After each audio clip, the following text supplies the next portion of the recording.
What do you do when you have a problem metabolizing pain? My whole life I've had a metabolic disorder that my doctors can test and do blood work for and put on my charts and give me a diet plan to try to stay on top of this metabolic physical disorder I have.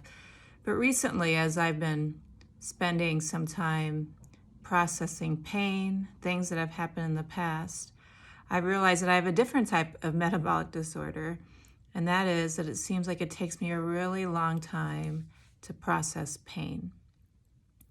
Now you could say, well, that's because you're sensitive, and yes, that's true. I am a very sensitive soul, but I also know I'm strong. And yet I see others who go through painful circumstances, and it's almost like just dandruff.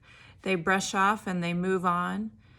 And for me, it feels like I'm more like a cow, chewing on that cud, swallowing it, comes back up, and the pain, it just stays with me for a long time. A rude comment, a passive-aggressive thing written in something I've posted somewhere, a situation just when someone's unkind. It just seems like it takes me longer to metabolize pain. So I've been digging into that with my therapist, and this week's piece that I wrote is about how to finally learn to work with pain and how we have these protectors, these voices inside of us, a part of us that we've had probably from the very first time we experienced pain when we were very young. For me, it was probably around the age of 7 or 8 on a school playground, or rejection by friends. And this protector arose. In my entire life, even though I'm 45, it's been very busy, trying to keep me safe, trying to keep me out of situations, trying to manage my life, trying to keep me away from dreams even.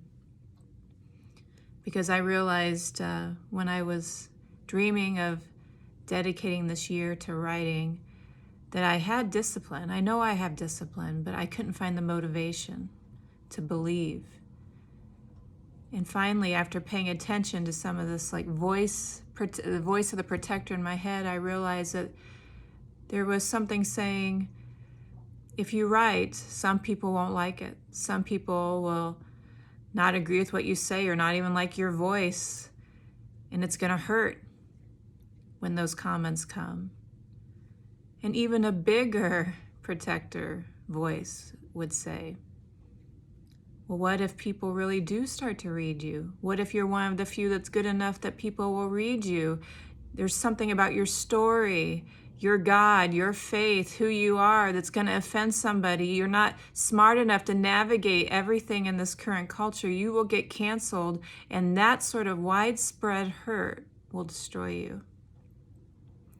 So for me to be able to move into my dreams, to finally be free, to be strong, to be the person I'm created to be, and for you to move into your dreams, we have to learn the chatter in the background of our protectors who mean well, but it's time to send them off to retirement and to learn to metabolize pain ourselves.